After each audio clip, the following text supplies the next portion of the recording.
Welcome back to episode 2 of Hints and Tips. Thanks for the response to the first episode. There have been a couple of questions which I'm going to include in this video, particularly regarding split screen in iOS 11. Just to say that the hints and tips, they are actually things that we've been using for a long time. It's just that a lot of people don't seem to know about them, so some of these I've been using literally for years, some of them are more recent. So first one, annotation in photos. This is a great feature in iOS 11. If you go into your photos and select a picture and tap on edit top right hand corner, quite typically we'd be using tools like the crop tool to improve an image, but I'm going to draw your attention to these little dots in this circle bottom right hand corner because we've got this markup tool now.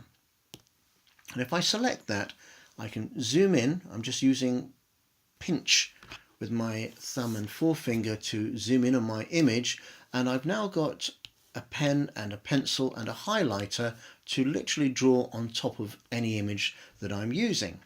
So you can put the context of the image into your own classroom, whether it be a piece of text, some handwriting, a diagram, a drawing, anything you like, whether it be primary or secondary. These are great tools to use. So what else do I want to use? Bottom right hand corner, this little plus icon is going to give me a text tool. So if I want to add text to my image, I can double tap on that and I can add text. If you select all of that text and then go back to your colors, you can change your text very easily. And if we go back to the two little A's on the bottom right hand corner, we can change the justification, the size, and there is limited choice of fonts actually built in here, but it's all very usable stuff. Now back to the plus icon, let's select the magnifier, which is my favorite. I can go to a section of my image and obviously magnify it. Great stuff. Notice that if I tap on the little green circle and start taking it round to the right, I'm now magnifying that image further. So the blue circle changes the size of the magnifying circle, and this little green circle will allow you to zoom in further. What else do we have? We've got shapes. They're fairly basic shapes. I mean, an obvious one would be to use something like this arrow to point out a section of your image. Of course, as you've got that selected, you can change the color of the arrow. But the one I really like is this little speech bubble just next to the arrow. When you first use it, it'll come up as a border without being filled in. What I'm going to just show you is that if we go into this shapes icon, we can choose a filled in image and then we can change the color on that. So if I want to add a speech bubble to a character, that's easy enough, and I can then add some text on top of this and put this over the speech bubble. So these are really useful tools built into Photos for annotating images without going to a third-party application. Straight into tip number 2, using the zoom controller as a screen pointer. I get asked about this a lot of the time. So I'm going to go straight into settings, and I'm going to go into general and into accessibility. So this is an accessibility function, but it's brilliant for general class use. Go into zoom and now switch on the show controller selection here, and then I'm going to switch on zoom. Now when you do this, don't freak out because your screen is going to zoom in. That's what the zoom function is about. So I've just zoomed into my screen, but notice this little controller here. What I'm going to do is just going to tap on it, and notice I can now tap on the word zoom out, but it leaves the controller up on the screen. So by leaving it like this, this is what you can do. As you're teaching, your zoom controller can be used to show where your finger is on your screen so your class can follow it. If you then want to zoom in on a portion of the screen, tap on this and tap on the word zoom in, or just use this slider. Using your keyboard as a trackpad, another favourite of mine.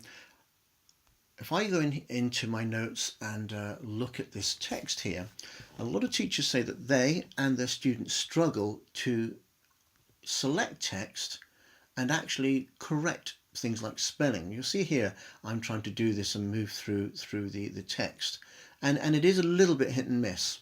However, I'm going to put 2 fingers onto the keyboard at the bottom here, and then I'm just sliding them back and forth, and notice that I get very accurate selection of where I want to put my cursor. So if I want to put it right at the end of the word another, and I want to put in some mistakes, I can do that. Put 2 fingers onto the keyboard and just slide them about. If you get a highlighted area like this, just tap on the screen to deselect that and have another go. So if I want to go up behind the word demonstrate, I can. Really easy to do. Really easy to show your students how quickly and easily they can go through their text, select exactly where they want to be. Hint number 4, speech selection and highlight content, another accessibility function. So we're going to go into accessibility here in general, and we're going to go up to speech, and notice that my speech selection is on already. I leave mine on all the time. So all you'll be doing is switching this on, and notice that I've got highlight content on as well. You can control the speed of the playback of the speech selection here. Speak selection reads select. And then when you go into your notes, you can select your text, and you'll see that this word speak comes on in this menu because you've enabled this setting in the speech section in accessibility. So when I hit speak, Here is some text to demonstrate with. Here is some text on another line. and it's ideal for students who want text to be read to them, or indeed slow readers. The highlighting is brilliant because it reinforces the word that it's actually on, and it's fantastic that we can actually go in here, change the rate of this, and change the highlighting here. So that's speech selection and highlight content. We'll go straight into split screen mode in iOS 11. What I want to show you here and what's been requested is showing how to bring in images from Safari. So I'm going to open up a blank Pages document.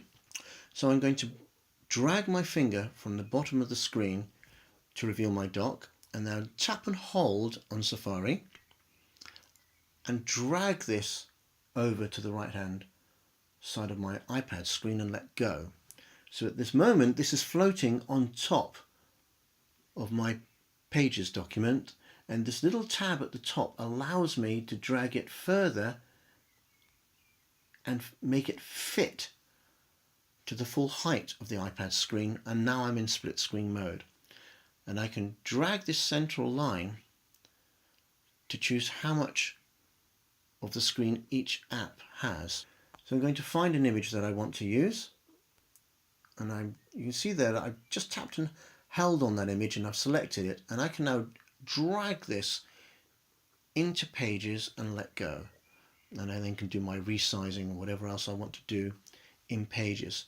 So that's how you take images directly from Safari directly into a Pages document. I know what many of you are thinking here. Of course, what you want to make sure you're doing is using images that are not bound by copyright. I'm just doing this arbitrarily to show you how I would do this. What you need to make sure is that you're using websites with your students where the images are not copyright. That's it for Hints and Tips 2. See you next week.